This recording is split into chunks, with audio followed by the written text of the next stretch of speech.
أعوذ بالله من الشيطان الرجيم بسم الله الرحمن الرحيم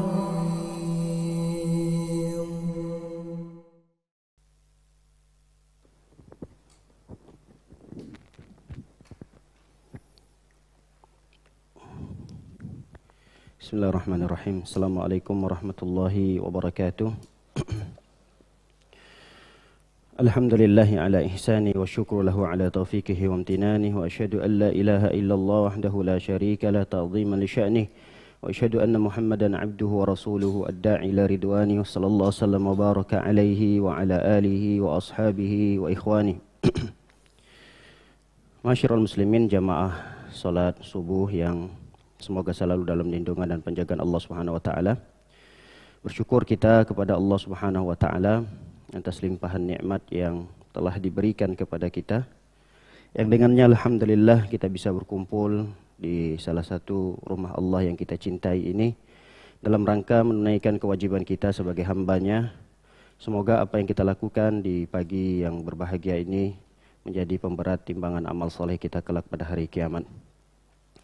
Salawat beserta salam semoga selalu tercurahkan untuk Nabi kita tercinta, untuk para keluarganya, para sahabatnya, dan untuk siapa saja yang mengikuti sunnah-sunnah beliau sampai pada hari kiamat kelak.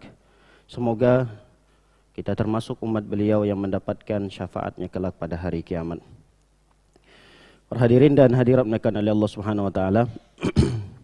Pada pertemuan yang lalu kita telah menyelesaikan beberapa doa-doa yang masih kaitannya dengan keseharian kita. Pada pertemuan yang terakhir kita menjelaskan doa sebelum berwudu dan setelah berwudu. Kita akan melanjutkan doa yang ke-16. Doa yang ke-16 ini adalah doa atau zikir yang dibacakan oleh seseorang tatkala dia keluar dari rumahnya. Zikir atau doa yang dibaca saat keluar dari rumah. Hadis yang meriwayatkan tentang doa tersebut adalah hadis Anas bin Malik radhiyallahu taala anhu. Hadis ini disahihkan oleh Al-Imam Al-Albani rahimahullahu taala dalam hadis yang diriwayatkan oleh Al-Imam At-Tirmizi. Rasul sallallahu alaihi wasallam pernah diceritakan oleh Anas bin Malik, dan Nabi sallallahu alaihi wasallam menegaskan dengan sabdanya, "Idza kharaja ar-rajulu min baitihi", apabila seseorang keluar dari rumahnya, faqala, lalu kemudian dia mengucapkan, "Bismillahi tawakkaltu 'ala Allah wa la haula wa la quwwata illa billah." Siapa orang yang keluar dari rumahnya lalu kemudian membaca doa atau zikir ini, qala, maka Nabi pun mengatakan, yuqal hina idzin, akan dikatakan kepadanya ketika itu, kepada orang yang membaca doa ini, hudita wa kufita wa wuqita. Maka akan dikatakan kepada orang yang membacakan tadi itu, hudita, engkau telah diberi hidayah, wa kufita, engkau dicukupkan, wa wuqita, engkau akan dijaga. Fatatanahhalahu syayatin.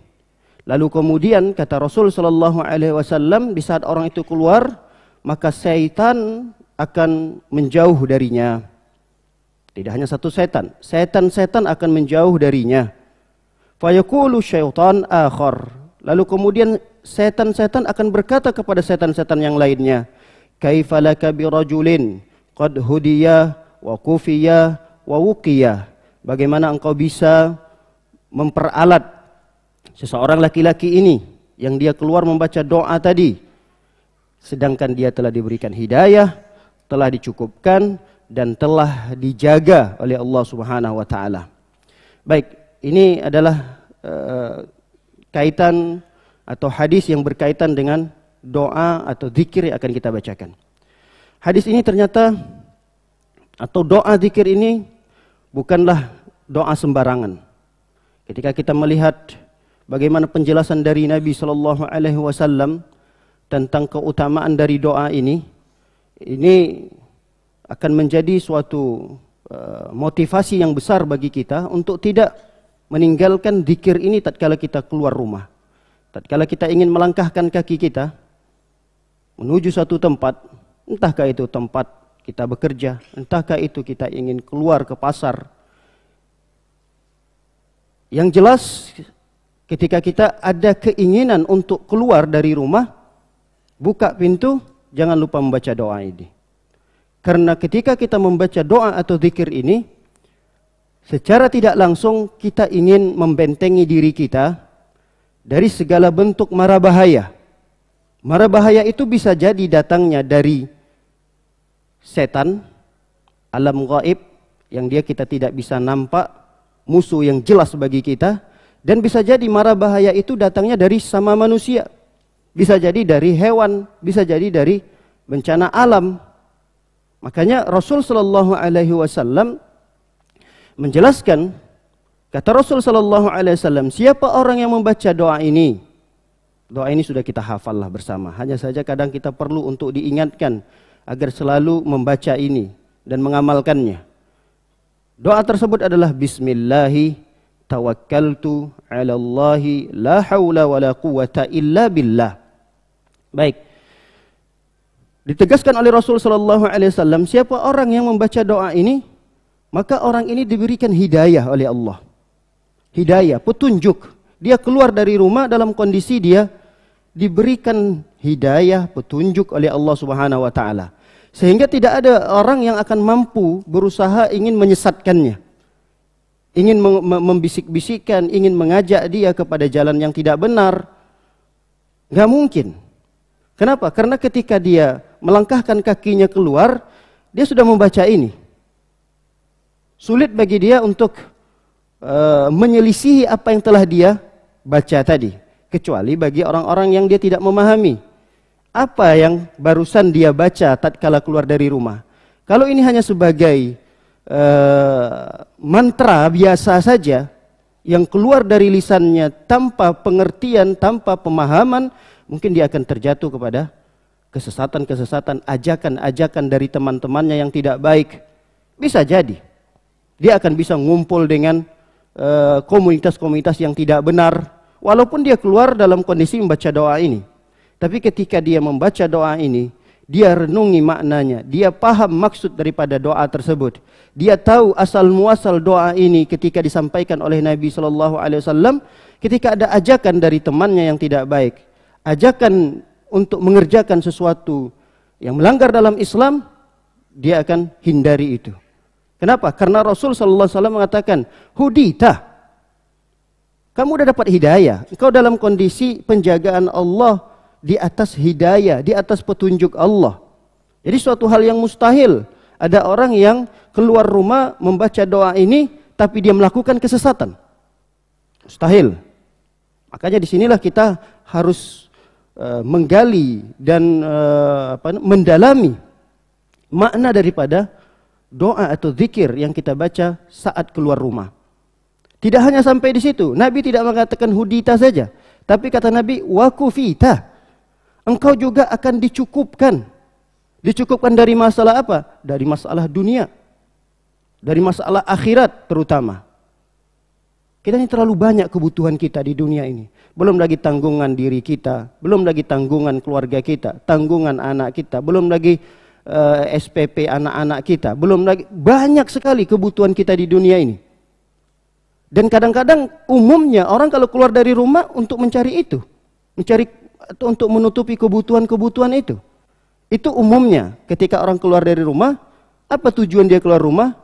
Umumnya dari Senin sampai Jumat adalah untuk menutupi kebutuhan-kebutuhan tersebut.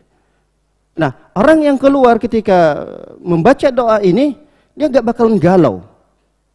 Tidak akan mungkin ada orang yang galau ketika keluar dari rumah membaca doa ini. Apa yang akan terjadi esok? Bagaimana kondisi rizki saya besok? Bagaimana kondisi anak-anak saya besok? Gimana cara saya mencolahkan anak saya? Apa yang harus lakukan dengan anak sebanyak ini? Dia nggak pernah akan merasa galau, merasa gundah gulana ketika dia keluar rumah membaca ini. Karena Allah Subhanahu wa taala melalui lisan Rasulullah SAW tadi sudah menjelaskan, wa kufita. Engkau akan dicukupkan oleh Allah Subhanahu wa taala. Ketika dia tahu membaca doa ini bahwa Allah yang akan memberikan kecukupan baginya, maka tidak akan ada sikap yang galau pada diri orang tersebut. Tidak sampai di situ saja. Rasul pun mengatakan wa wukita. Wukita ini adalah seorang itu dijaga. Dijaga oleh Allah Subhanahu wa taala. Dari apa? Dari segala keburukan. Dari segala mara bahaya. Bisa jadi bahaya yang ditimbulkan itu datangnya dari sesama manusia atau dari jin, atau kata para ulama dari binatang, dari hewan, dari apa saja yang kita lihat itu berpotensi akan mengeluarkan atau membahayakan kita, maka orang yang keluar dari rumah membaca doa ini, segala mara bahaya akan dilindungi, akan dijaga oleh Allah Subhanahu wa taala. Bahkan ditegaskan oleh Rasul SAW, setan-setan saja menjauh darinya. Kalau kita kan sering mendengarkan kisah ini adalah kisah tentang Umar bin Khattab. Umar bin Khattab radhiyallahu taala anhu, ketika dia melewati satu jalan yang diketahui oleh setan bahwa jalan itu akan dilewati, setan gak akan berani ngambil jalan yang sama. Dia akan cari jalan yang lain. Ternyata selain Umar bin Khattab juga bisa ada setan-setan yang takut kepada orang-orang selain Umar bin Khattab. Ada. Seluruh kaum muslimin, seluruh kaum mukminin yang dia keluar dari rumah baca doa ini. Baca zikir ini. Supaya dia tidak diberikan bisikan-bisikan yang tidak baik. Supaya dia tidak diajak, digoda untuk melakukan perkara-perkara yang bertentangan dengan syariat Islam. Makanya zikir dan doa ini tidak bisa kita sepelehkan. Namun karena doa ini memiliki kandungan makna yang begitu besar, keutamaan yang begitu hebat, musuh kita tidak mungkin tinggal diam. Musuh kita setan tidak bakalan tinggal diam. Makanya kita seringkali lupa. Seringkali kita kalau keluar rumah langsung terobos saja, buka pintu, ambil kunci kendaraan, hidupkan, nyalakan, langsung lewat jalan. Ini yang seringkali terjadi pada diri kita. Kenapa kita selalu dilupakan oleh setan? Karena kalau kita seringkali membaca doa ini, setan tahu betul tentang apa yang akan didapatkan oleh orang tersebut. Dan setan tidak akan mungkin tinggal diam, akan membiarkan begitu saja. Melihat kita keluar rumah, lalu kemudian mulut kita membaca doa ini, nggak mungkin tinggal diam begitu saja. Setan akan berusaha keras. Bagaimana caranya orang yang keluar dari rumah tersebut, dia lupa baca doa ini. Nah, disinilah kita diingatkan kembali, jangan sampai ini doa pendek, ringan, nggak sulit. Tapi kadang, kenapa kok kita bisa sering lupa gitu? Nah, ini menunjukkan bahwa setan itu ada di sekitar kita.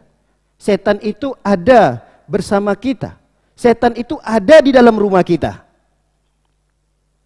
Sehingga ketika kita mau keluar rumah, lupa baca doa ini. Sehingga ketika kita berada di suatu tempat, singgah, mampir suatu tempat, sampai pada tempat tujuan, kita akan lebih mudah bagi dia untuk menyesatkan kita. Lebih mudah bagi dia untuk menyesatkan kita. Lebih mudah dia untuk membisikkan kita kepada sesuatu agar kita terjerumus dalam perkara-perkara yang dilarang oleh Allah SWT. Mudah bagi dia. Ketika kita lupa, itu untuk berikutnya nanti, untuk jam 9, jam 10, jam 11, di siang hari, di sore harinya. Itu kan setan akan 24 jam bersama kita. Dia akan lebih mudah untuk mengajak kita. Nggak apa-apa, lakukan aja, sedikit. Nanti gampang bertaubat dengan sholat asar selesai. Diampunkan oleh Allah dosanya. Nah, itu bisikan-bisikan setan. Nggak apa-apa, itu tontonan-tontonan biasa kok. Udah pada umumnya memang orang nonton itu kok. Nggak bisa dihindari lagi. Ini bisikan setan. Kenapa kok bisa mudah kita terjerumus dalam itu? Karena di awal kita keluar rumah, kita sudah tidak mendapatkan penjagaan dari Allah Subhanahu wa taala. Kita sudah tidak mendapatkan perlindungan dari Allah Subhanahu wa taala. Sehingga berikutnya di jam duha, di jam siang, di jam asar, sore, kita tidak ada jaminan Tidak ada jaminan lagi untuk mendapatkan perlindungan dan pertolongan dari Allah Subhanahu wa taala. Baik, para hadirin dan hadirat yang oleh Allah Subhanahu wa taala. Hadis ini tegas dikatakan oleh Rasul SAW, barang siapa yang keluar dari rumah. Apakah hanya dikhususkan pada rumah sendiri? Kata para ulama, tidak. Karena kita membutuhkan perlindungan dari Allah, kita butuh pertolongan Allah ini tidak hanya ketika kita keluar dari rumah kita sendiri.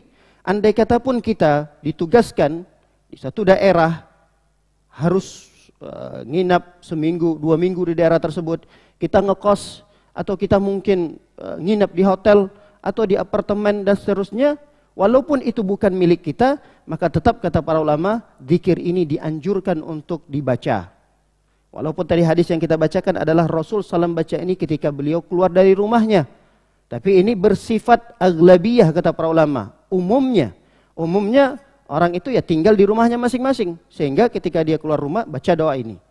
Adapun orang-orang yang mungkin dia bertugas atau mungkin nginap beberapa malam, beberapa hari di satu daerah, maka ketika ditanya, apakah Anda masih butuh pertolongan Allah?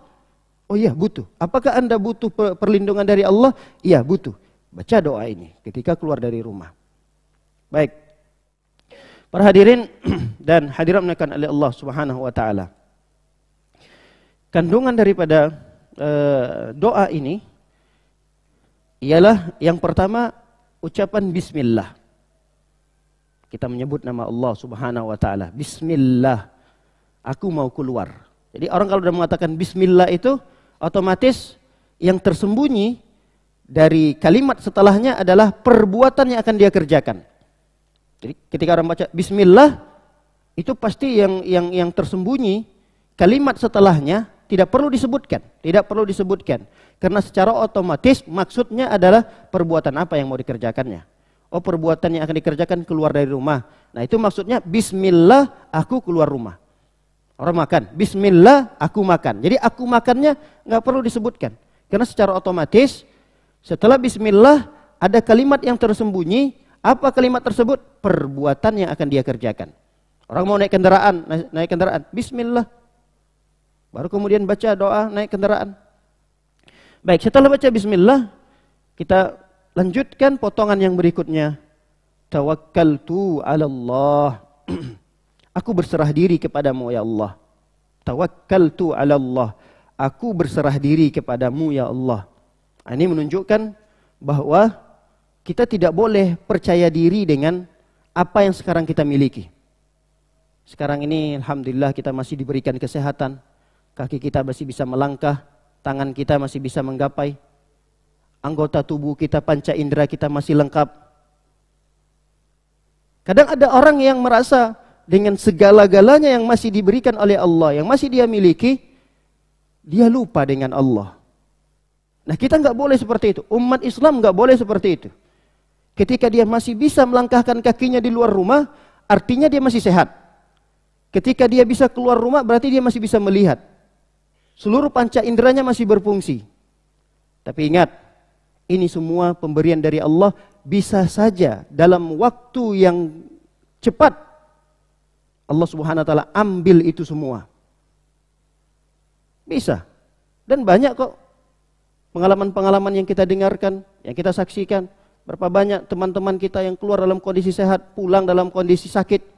Betapa banyak teman-teman kita, tetangga-tetangga kita keluar dalam kondisi bisa naik kendaraan. Kemudian kita mendengarkan informasi dia kecelakaan. Ini kan bisa saja, kemungkinan itu tidak tertutup. Oleh karenanya para hadirin dan hadirat menaikkan oleh Allah Subhanahu wa taala, penyandaran diri kita gantungkan hati kita kepada Allah, ini bagian daripada tawakal kita kepada Allah Subhanahu wa taala. Orang kalau sudah bertawakal kepada Allah, dia hidupnya tenang. Hidupnya tentram. Keluar dari rumahnya tidak dalam kondisi galau. Dia menikmati. Keluar dari rumah yang harusnya yang akan dia kerjakan adalah sesuatu yang akan menjadi beban bagi dia. Tapi karena dia baca doa ini, dia menyandarkan segala urusannya kepada Allah, maka beban menurut orang lain ini dia nikmati. Pekerjaan-pekerjaan yang sudah menumpuk di kantor, Belum lagi permasalahan yang ditimbulkan oleh A, B dari teman-temannya. Semua permasalahan ini adalah beban bagi kita di dunia ini. Tapi hanya orang-orang yang diberikan kenikmatan oleh Allah, yang diberikan rahmat oleh Allah, yang bisa menikmati itu semua. Dan tidak akan mungkin ada orang yang bisa menikmati ini semua kecuali orang-orang yang menyerahkan segala urusan itu kepada Allah Subhanahu wa taala. Makanya kita sebutkan di sini, disebutkan oleh Rasul SAW, tawakkaltu 'ala Allah. Aku serahkan segala urusanku kepada Allah Subhanahu wa taala. Inilah yang dilakukan oleh makhluk Allah Subhanahu wa taala yang begitu kecil. Burung yang dijelaskan oleh Rasul sallallahu alaihi wasallam, "Lau tatawakkaluna haqqa tawakkulin la razaqakum kama yurzaqut tayr yaghdu khimasan wa taruhu bitana." Kata Nabi SAW, andai kata kalian itu bertawakal seperti tawakalnya burung. Ini lihat nih, potongan yang kedua ini hubungannya dengan tawakal. Kita keluar rumah, jangan lupa bertawakal kepada Allah. Itulah yang dilakukan oleh burung. Antum pernah melihat burung galau? Stres, burung stres. Kenapa? Dia baru, telur-telurnya baru menetas. Anaknya 5. Di waktu bersamaan dia harus ngasih makan kepada anak-anaknya. Langsung induk burung itu bunuh diri. Kenapa? Stres dia. Pernah melihat burung bunuh diri? Enggak pernah. Enggak mungkin itu terjadi.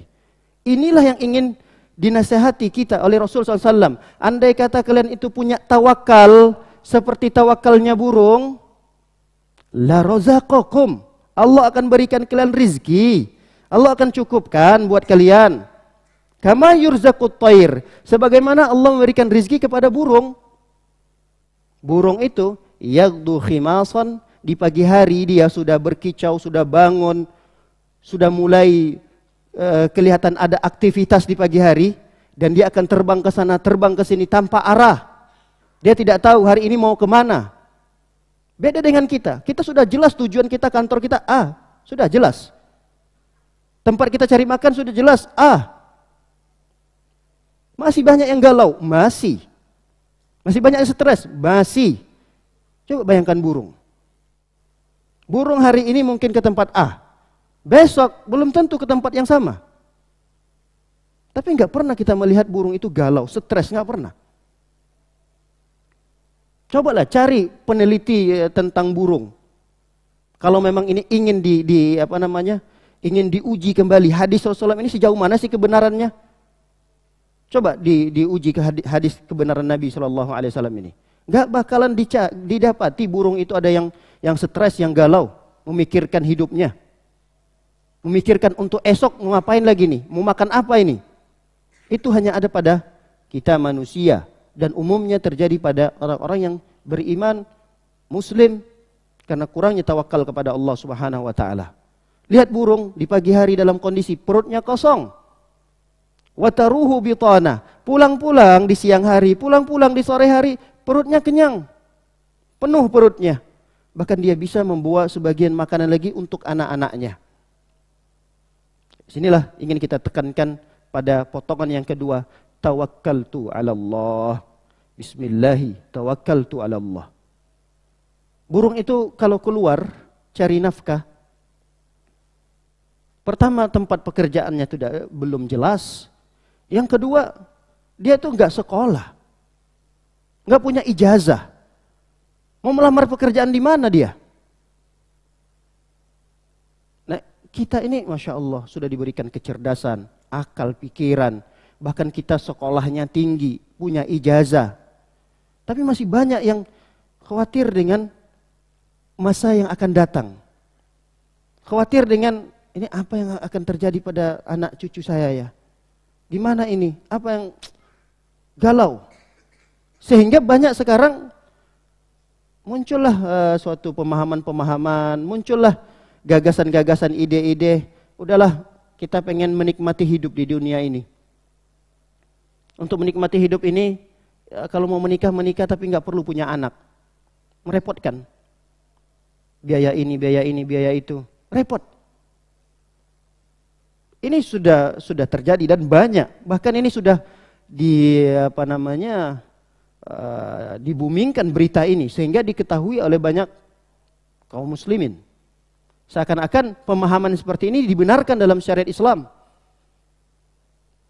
Baik, para hadirin dimuliakan oleh Allah Subhanahu wa taala, potongan yang ketiga yang perlu untuk kita ketahui dari doa ini adalah kalimat wala haula wala quwwata illa billah.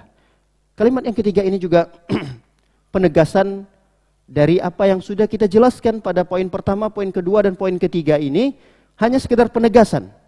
Apa penegasan tersebut? Wala haula wala quwwata. Kita ini tidak punya daya. Kita nggak punya tenaga, kita nggak punya kekuatan.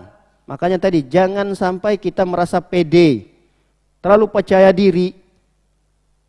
Saya ini masih sehat, saya ini masih muda, saya masih kuat. Saya pensiunnya masih lama. Umur saya masih 35, pensiun umur 50 lebih. Jadi seakan-akan ya hidupnya mampu bertahan hidup karena kesehatan, karena umurnya masih muda tadi. Dia lupa pada potongan yang ketiga ini bahwa sesungguhnya wala haula wala quwwata illa billah. Kita nggak punya daya, kita nggak punya tenaga, kekuatan kita nggak ada. Makanya la haula wala quwwata illa billah ini penting untuk kita baca saat kita keluar rumah. Sangat penting sekali. Apa maksud daripada kalimat wala haula ini? Tidak ada daya. Kata para ulama, tidak ada daya bagi kita untuk menghindari segala mara bahaya. Saya ulangi, kalimat wala haula maksudnya tidak ada daya. Tidak ada daya dalam masalah apa? Kata para ulama, dalam masalah menghindari segala bentuk mara bahaya. Enggak ada jaminan bagi kita ketika keluar rumah, tiba-tiba angin kencang bertiup, kita masih berada di atas kendaraan, tiba-tiba pohon tumbang menimpa kita. Ada daya, ada kekuatan bagi kita untuk bisa menahan pohon itu? Ya, enggak ada. La haula, tidak ada daya bagi kita. Enggak ada daya ketika kita keluar dari rumah, kemudian kita tiba-tiba antri di lampu merah, tiba-tiba ada truk begitu kencang, remnya blong. Bisa kita menahan truk itu supaya dia tidak melaju cepat? Enggak ada daya. Makanya la haula ini tidak ada daya bagi kita untuk menghindari segala mara bahaya. Mara bahaya itu akan datang bisa jadi dari depan kita, dari belakang kita, dari samping kanan, samping kiri, dari atas, bahkan dari bawah pun bisa.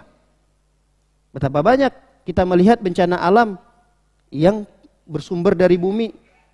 Jangankan orang yang tenggelam, rumah pun ada yang ditenggelamkan oleh bumi. Siapa yang mengira ketika orang keluar dari rumah, tiba-tiba dia ditenggelamkan oleh bumi?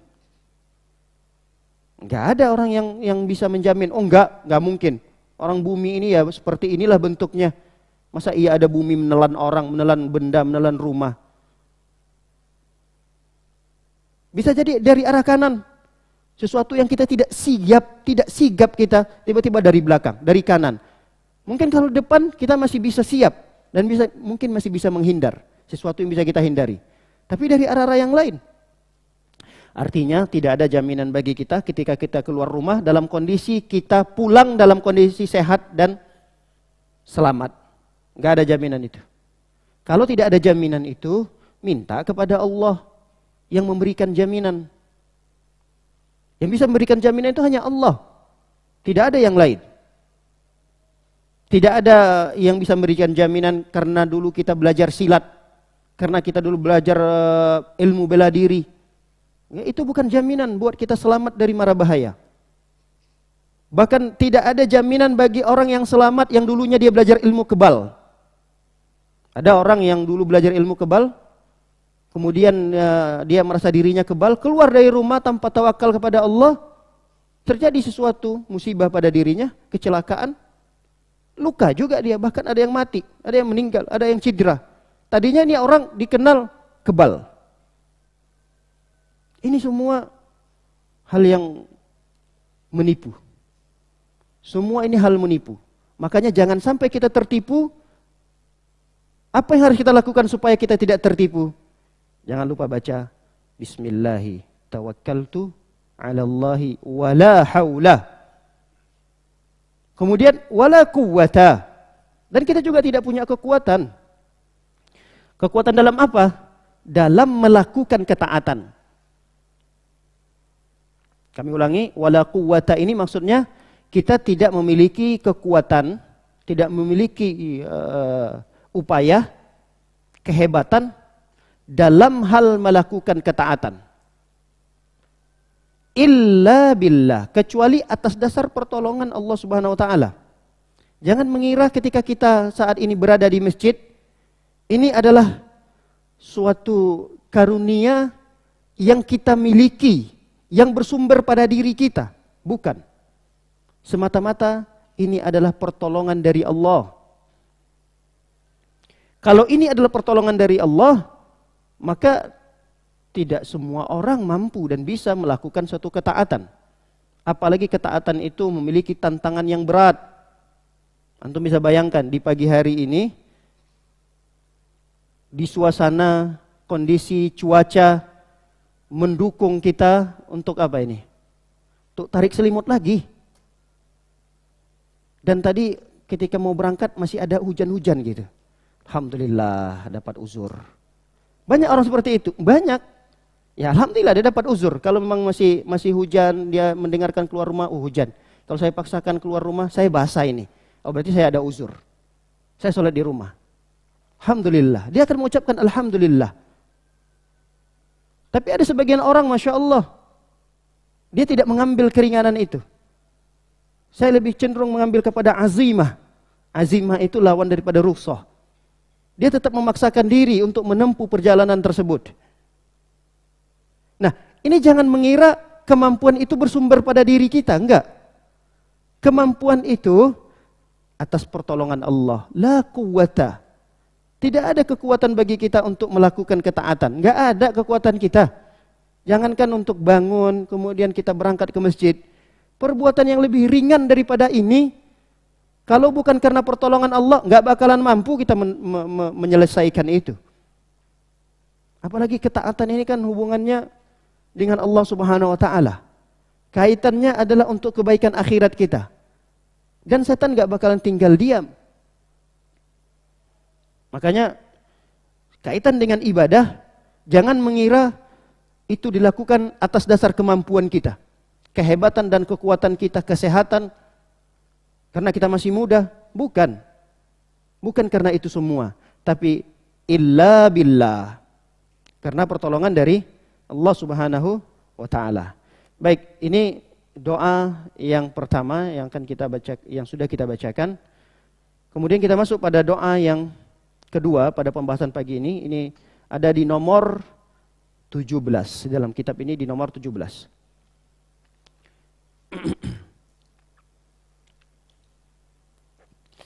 Doa yang ke-17 ini adalah hadis terkait dengan doa keluar dari rumah atau zikir keluar dari rumah ini. Ini diriwayatkan oleh ibunda kita Ummu Salamah radhiyallahu taala anha. Beliau pernah mengatakan, "Ma kharajan Nabi sallallahu alaihi wasallam min baitihi qat illa rafa'a tarfahu ila as-sama'." Kata Ummu Salamah menceritakan ketika beliau melihat Nabi keluar dari rumah, Nabi itu tidaklah keluar dari rumah kecuali beliau menatapkan pandangan matanya ke langit lalu kemudian membaca doa ini. Ini cerita daripada istri Nabi SAW, Ummu Salamah. Kata Ummu Salamah, kami ulangi sekali lagi, tidaklah Nabi keluar. Ini menunjukkan berarti Nabi sering membaca ini. Karena Ummu Salamah menegaskan dalam kalimatnya, tidaklah Nabi SAW keluar dari rumah kecuali beliau menatapkan pandangan matanya ke arah langit lalu kemudian mengucapkan doa ini. Allahumma inni a'udzubika an adillah au udallah an azillah dan seterusnya. Baik. Para hadirin dan hadirat dimuliakan oleh Allah Subhanahu wa taala. Sedikit kita akan bacakan terjemahan daripada kandungan doa ini. Potongan yang pertama yang akan kita bahas adalah Allahumma inni a'udzubika an adilla au udalla. Kita meminta dan memohon kepada Allah perlindungan agar kita tidak tersesat. An adillah. Ya Allah, aku berlindung kepadamu dari ketersesatan. Ini menunjukkan banyak orang yang keluar dari rumah kemungkinan besar dia akan tersesat. Bukan yang dimaksud di sini hanya sekedar tersesat dari jalannya, tidak. Kalau tersesat dari jalan, akan mudah bagi dia kembali pada jalur yang benar lagi. Apalagi sekarang kita punya aplikasi. Dia tersesat, waduh saya lupa jalan. Dia tinggal buka aplikasi, selesai. Dia akan sampai lagi pada tempat yang akan dia tuju. Tapi yang tersesat di sini, yang sulit akan sadar seseorang pada ketersesatannya adalah ketika dia tersesat dalam beragama. Itu yang bahaya. Betapa banyak orang yang tersesat dalam beragama dan dia merasa dirinya dalam kondisi benar. Orang kalau sudah meyakini apa yang dia lakukan itu suatu kebenaran, ini sulit bagi dia untuk menghindar. Nah, kita berlindung kepada Allah Subhanahu wa taala dari perbuatan ini. Jangan sampai kita keluar rumah kita tersesat. Atau mungkin kita akan disesatkan. Au udallah, atau disesatkan. Berarti yang pertama bisa jadi kita tersesat akibat dari diri kita sendiri. Yang potongan berikutnya adalah au udalla. Udalla ini adalah disesatkan. Berarti ketika kita keluar rumah, ya karena memang kita keluar rumah kan bukan sendiri. Mungkin kita keluar dari rumah sendiri, tapi kita akan bertemu pada orang. Artinya kita akan ketika keluar dari rumah, konsekuensinya kita akan bermuamalah. Kita akan berinteraksi dengan manusia. Umumnya pasti orang seperti itu. Nggak mungkin ada orang keluar rumah tanpa tujuan dan tidak akan bertemu dengan siapapun. Nggak mungkin. Dipastikan ketika seorang keluar rumah, dia akan bertemu fulan. Dia akan bertemu dengan rekannya fulan. Dia akan bertemu dengan kliennya fulan. Apalagi fulan yang ditemui tadi ini lebih tinggi pangkatnya daripada dia. Apalagi yang akan dia temui ini adalah rekan bisnisnya, kliennya yang akan disepakati suatu proyek besar. Ini keuntungannya besar. Waduh, berat juga nih kalau saya menolak ajakannya. Dan kita tahu ajakannya inilah ajakan yang menyesatkan. Kita tahu ajakan dia ini ajakan yang menyesatkan. Cuma kalau kita tolak, miliaran nggak kita dapatkan. Bayangkan itu, miliaran. Ini kalau kita tolak, waduh, sayang kalau nggak tanda tangan ini sekitar 5M bersih buat saya nih. Cuma kalau saya terima ini dia mempersyaratkan syaratnya A, B, C, D dan seterusnya. A, B, C dan seterusnya ini bertentangan dengan agama saya. Ini akan menyesatkan saya. Jadi hal-hal yang seperti ini sangat berpotensi sekali. Karena kita keluar rumah pasti bermuamalah dengan orang-orang. Kita akan bertemu banyak orang. Dan orang-orang yang kita temui ini tidak semuanya sama tujuannya dengan kita. Kita punya prinsip hidup. Prinsip kita di dunia ini ialah menyembah kepada Allah. Mentauhidkan Allah, mentaati Allah. Ini prinsip kita. Kadang-kadang prinsip yang sudah kokoh pada diri kita sudah istiqomah di atasnya, goyah oleh orang-orang, teman-teman. Nah, teman-teman ini adanya di luar rumah kita.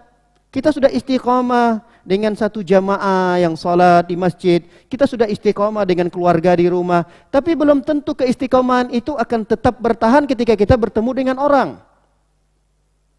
Makanya kita perlu untuk baca doa ini. Allahumma inni a'udzubika an adillah au udallah. Baik, yang berikutnya. Au azillah au uzallah. Au azillah. Azillah ini artinya berbuat salah, berbuat kemaksiatan. Jadi kita berlindung juga kepada Allah. Jangan sampai saya keluar dari rumah ini tujuannya untuk mencari nafkah, sudah baik niat kita, tapi kita tergelincir. Azillah ini tergelincir kepada kemaksiatan. Ya, ini juga banyak. Jangan mengira tidak terjadi pada diri seseorang. Keluar dari rumah, lupa baca doa, tidak ingat kepada Allah, lupa menyandarkan harapannya, lupa menyandarkan segala urusannya kepada Allah. Keluar dari rumah, tergelincir dalam kemaksiatan. Banyak.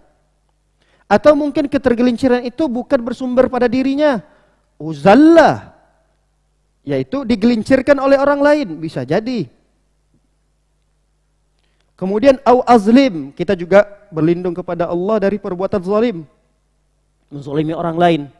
Ini hubungannya pasti kaitannya dengan banyak orang. Kita kadang menzalimi orang, mengambil hak orang lain, ini perbuatan zalim. Menceritakan aib orang lain, ini kezaliman. Kezaliman. Banyak kezaliman yang lain nggak mungkin kita sebutkan satu persatu. Tapi pada intinya kita berlindung kepada Allah Subhanahu wa taala dari melakukan perbuatan zalim, dari menzalimi orang lain. Dan ini kadang-kadang tidak bisa dihindari. Ada orang dia bisa zalim kepada orang lain di jalanan. Di jalan aja bisa bikin zalim kita loh. Nah, kita berlindung kepada Allah, keluar dari rumah, niatnya sudah bagus, ibadah kepada Allah, ingin mencari nafkah. Tapi di jalanan kita menzalimi orang lain. Ini hak orang lain, jalan ini kita ambil. Harusnya orang dari sana dalam kondisi nyaman, tentram, kita tiba-tiba kita ugal-ugalan yang mengakibatkan orang yang di sana kaget. Jantungnya sampai ini kezaliman. Hal-hal seperti ini kadang-kadang kita tidak sadari bahwa apa yang kita lakukan itu kadang-kadang bisa merugikan orang lain, dan ini termasuk perbuatan dosa yang kita berlindung darinya. Betapa banyak kadang-kadang kita keluar rumah, padahal itu tempat yang kita tidak boleh parkir di situ. Sembarangan aja, sehingga mengganggu orang lalu lalang lewat, terhalangi jalan orang. Ini jalan, ini bahu jalan, nggak boleh parkir di situ. Tapi kita ada kebutuhan. Apa kebutuhannya? Oh ini beli itu. Cari parkir di tempat lain. Nah, ini perbuatan zalim. Kita berlindung kepada Allah dari perbuatan ini. Apalagi kalau kita bawa kendaraannya roda 4 misalnya. Kalau mungkin roda 2 masih bisa lah dia nyelit-nyelit di situ, dia parkir, kemudian dia memenuhi hajat kebutuhannya. Kalau kendaraannya besar, mengambil bagian orang lain. Makanya kalau kita pengen belanja apa, udah cari tempat yang lebih aman, yang kita bisa parkir di situ, memang disediakan tempatnya. Kita lebih aman, tidak menzalimi orang lain. Nah, kadang-kadang kita tidak sadari ini. Makanya au azlim, jangan sampai kita keluar dari rumah kita menzalimi orang lain. Au uzlam alaihi, atau kita yang dizalimi. Sebaliknya mungkin kita yang dizalimi.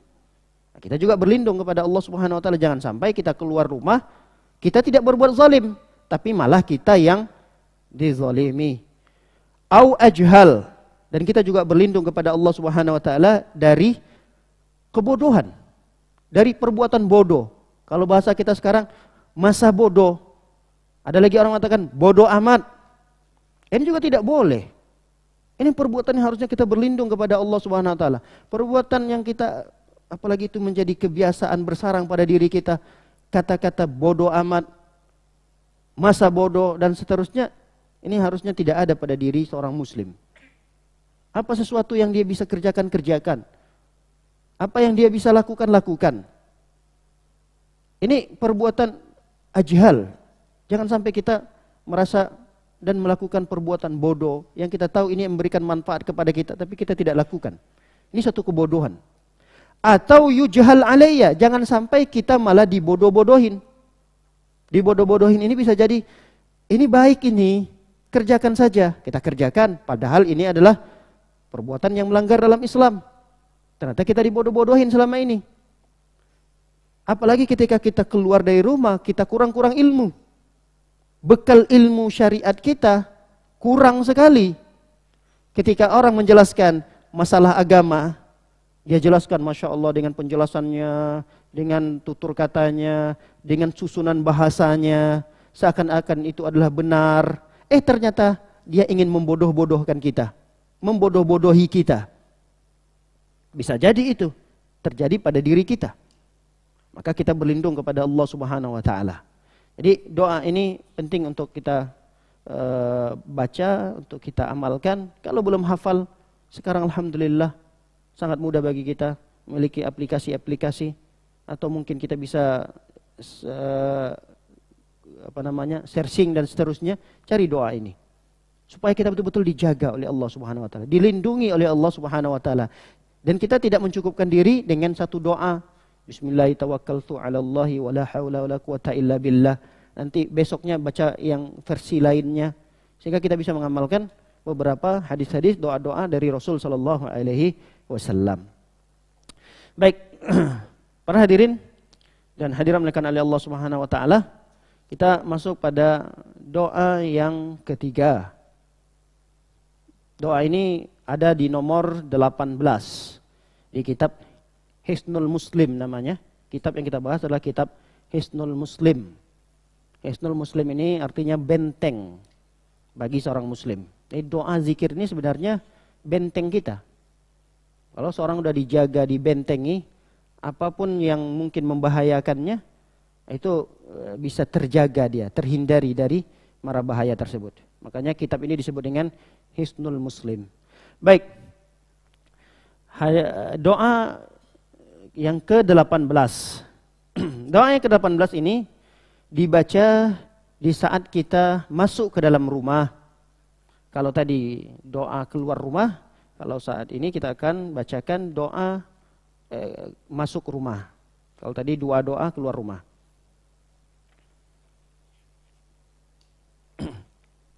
Baik. Rasul sallallahu alaihi wasallam bersabda dalam hadisnya. Hadisnya ini diriwayatkan oleh Al-Imam Abu Daud. Hadis ini disahihkan oleh Al-Imam Al-Albani rahimahullahu taala. Sampailah hadis ini kepada sahabat Nabi yang bernama Abu Malik Al-Asy'ari. Abu Malik meriwayatkan hadis ini dari Rasul sallallahu alaihi wasallam. Rasul ketika beliau masuk ke dalam rumah, beliau membaca Bismillahi walajna wa bismillahi kharajna wa 'alallahi rabbina tawakkalna. Ada yang sudah hafal doa ini? Hafal? Hah? Sudah? Coba bacakan. Bismillahi walajna wa bismillahi kharajna wa 'alallahi rabbina tawakkalna. Masya Allah. Doa ini diamalkan. Minimal kalau enggak hafal kita, cukup baca bismillah, cukup insya Allah. Minimal baca bismillahnya. Kenapa minimal baca bismillahnya? Ingat, ketika kita keluar rumah, kita tidak hanya berinteraksi dengan sesama manusia, tapi akan disertai keberadaan kita di luar itu oleh jin. Tidak satu dua. Saya tidak menakut-nakuti. Dan ini benar adanya. Benar adanya. Ketika seorang keluar rumah, dia akan diikuti oleh jin. Dan jin yang sering kali mengikuti seseorang, itu bukan jin yang baik. Dipastikan dia adalah jin yang tidak baik, yang dia akan mendatangkan keburukan demi keburukan di dalam rumah kita. Minimal kita baca bismillah. Masuk rumah, jangan lupa baca bismillah. Ustadz, saya alhamdulillah udah ngaji nih, saya udah ingat. Kadang-kadang keluarga saya, anak saya kadang masuk begitu saja. Apakah jin juga ikut masuk bersamanya? Iya. Siapa saja dari anggota keluarga, anjurkan untuk membaca ini. Baca bismillah. Dan ajarkan kepada anak kita yang masih kecil, apalagi yang masih SD, kadang-kadang dia lupa. Apalagi keluar, pulang dari sekolah tinggal masuk begitu saja. Kadang-kadang ucapan salam juga lupa. Ketika kita ada di rumah, tanyakan ke anak itu. Ini sebagai pembelajaran buat dia. Jadi ilmu ini tidak hanya sebatas ada pada diri kita, tapi kita share juga kepada keluarga-keluarga terdekat kita. Tanyakan kepada anak tadi, nak kamu masuk kok terburu-buru banget? Ayah lihat nggak ada kata-kata apapun tadi, nggak ada salam, nggak ada ini, nggak ada itu. Kamu udah baca bismillah belum? Belum ayah. Mohon maaf nak, keluar dulu, keluar lagi. Begitu dulu yang dilakukan oleh orang-orang salaf kita terdahulu. Cara mereka mengajarkan anaknya sampai seperti itu. Kadang anak itu disuruh lagi keluar. Ucapkan salam. Kamu boleh mengucapkan salam. Udah, tapi nggak didengar.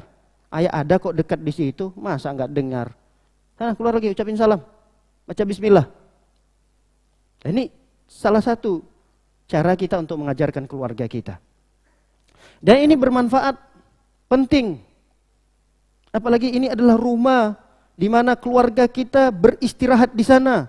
Ini tempat nyaman bagi keluarga kita. Jangan sampai tempat yang sudah nyaman, dibangun dengan fasilitas yang lengkap, tapi kita merasa gerah. Seringkali kita ini berada di luar rumah. Kenapa? Karena rumah itu dirasa kok nggak ada ketenangan di dalamnya. Bisa jadi kita ketika tidak mendapatkan ketenangan dalam rumah itu, dikarenakan kita kurangnya di dalam pengamalan beberapa doa-doa, zikir-zikir yang diajarkan oleh Rasul sallallahu alaihi wasallam. Saya bacakan ada satu hadis Nabi sallallahu alaihi wasallam. Kata Nabi SAW, "Idza dakhala ar-rajulu baitahu fa dzakarallaha 'azza wa jalla 'inda dukhulihi wa 'inda ta'amihi, qala syaitan la mabita lakum wala 'asha." Nabi mengatakan apabila seorang masuk dalam rumahnya, lalu kemudian dia berzikir kepada Allah, ketika dia masuk, ketika dia makan, maka setan dari kalangan jin tadi, setan ini kan sifat nih.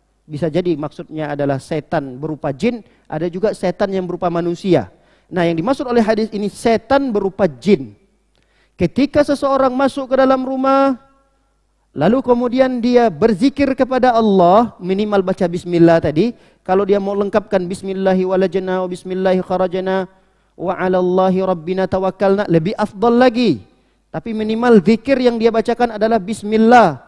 Maka setan dia akan mengatakan kepada setan-setan yang lain, la mabita lakum wala 'asha.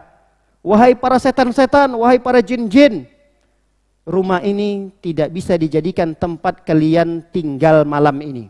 Kalian nggak bisa tinggal malam ini di sini. Cari tempat yang lain, cari rumah-rumah lain. Kenapa setan itu berkata kepada teman-temannya seperti ini? Karena orang tersebut masuk rumah baca bismillah, baca zikir. Bisa kita bayangkan kalau kita tiba-tiba nyelonong masuk begitu saja. Ini berapa jin yang akan masuk ke dalam rumah kita?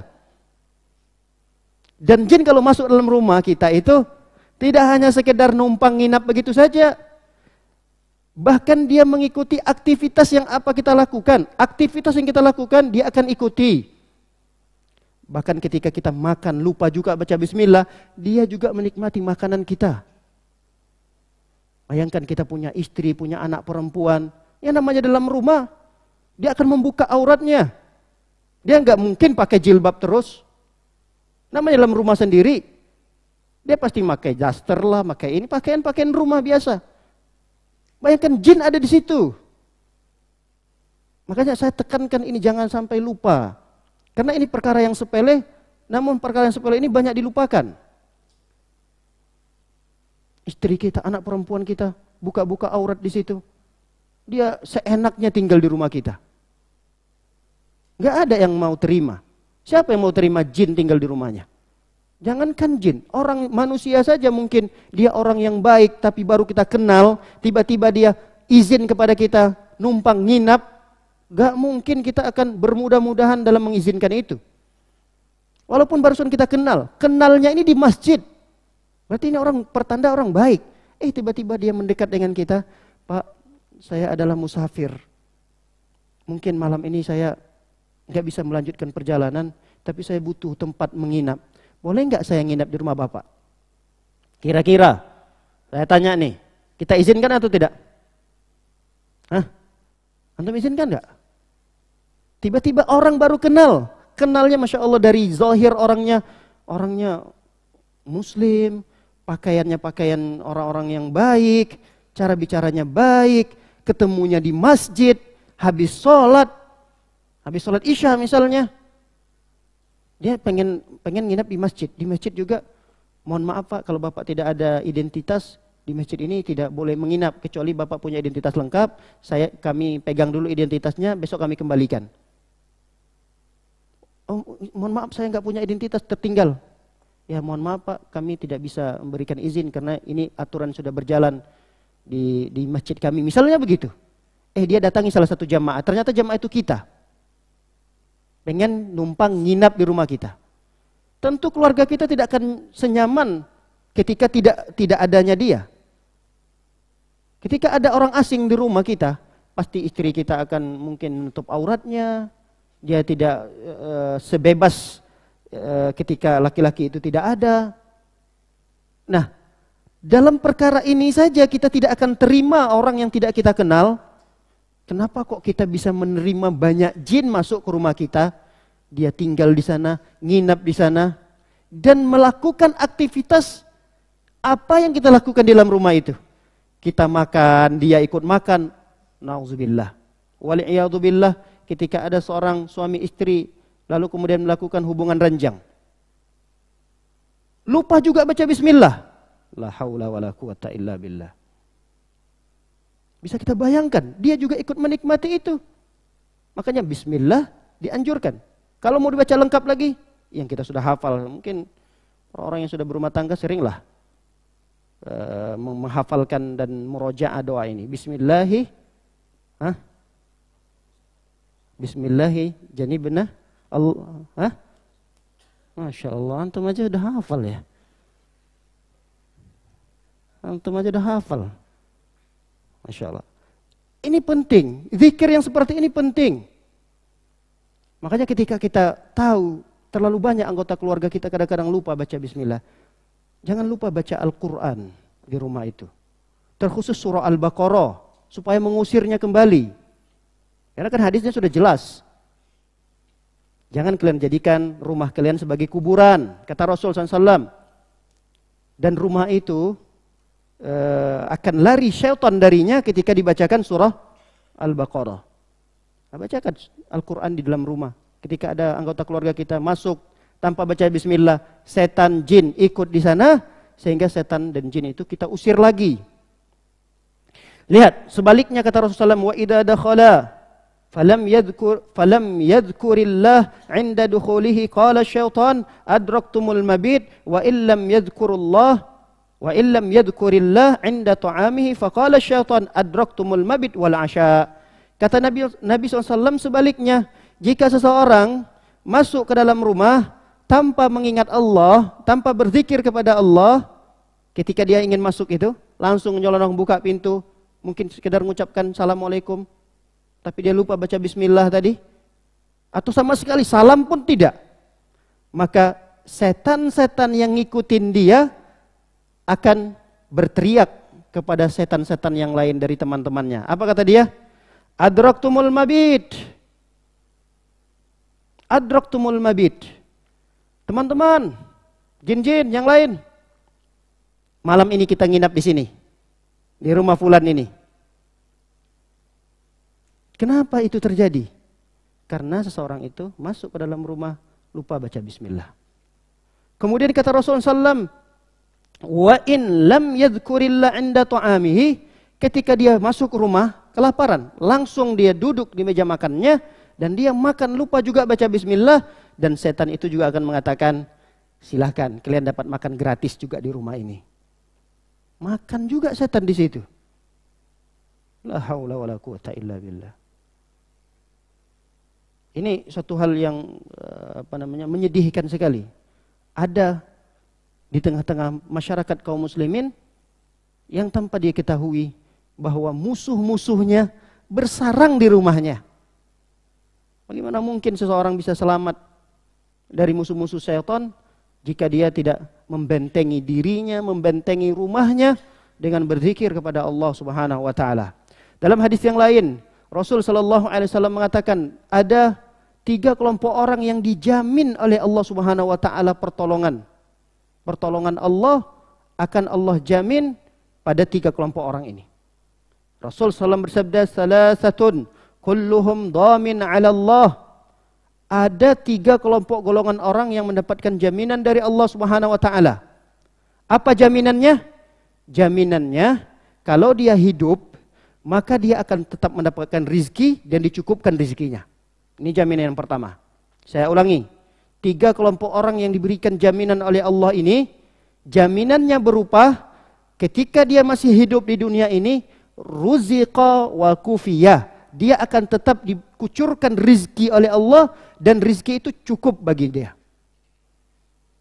Kemudian wa in mata, jika dia mati, meninggal dunia, adkhalahul jannah. Allah akan masukkan dia dalam surga.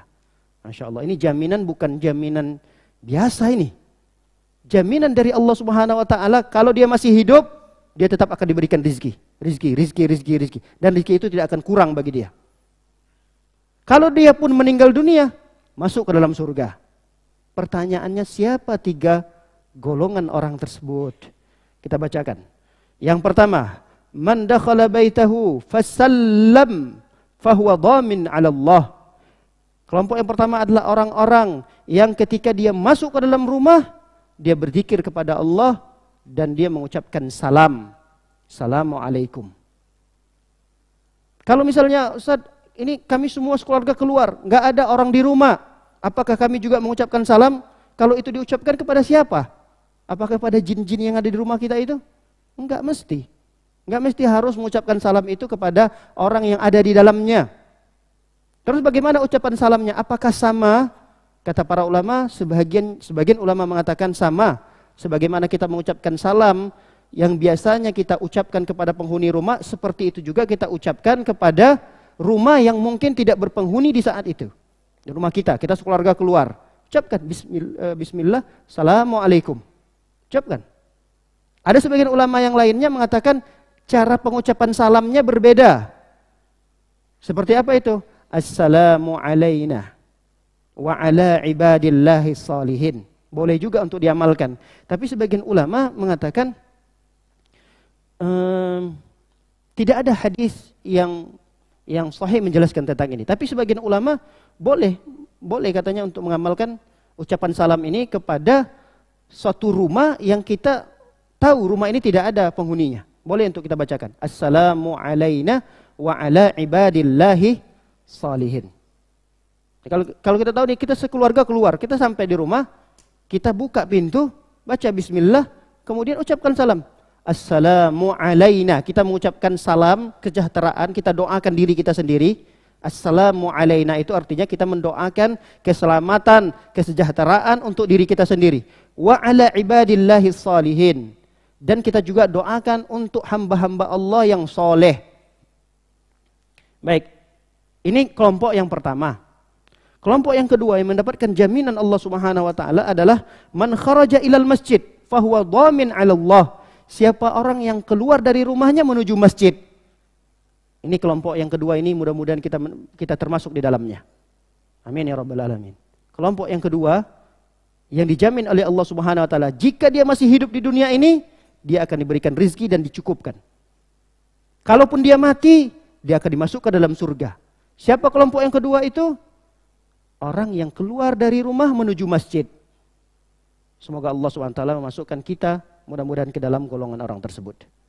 Golongan yang ketiga yang mendapatkan jaminan dari Allah Subhanahu wa taala, wa man kharaja fi sabilillah, siapa orang yang keluar berjihad di jalan Allah Subhanahu wa taala, fahuwa dhamin 'ala Allah, maka dia akan mendapatkan jaminan dari Allah Subhanahu wa taala.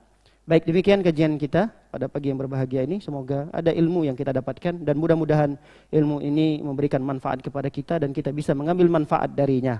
Wallahu ta'ala alam bisawab. Wassallallahu ala nabiyina Muhammadin wa ala alihi washabbihi wasallam ajmain.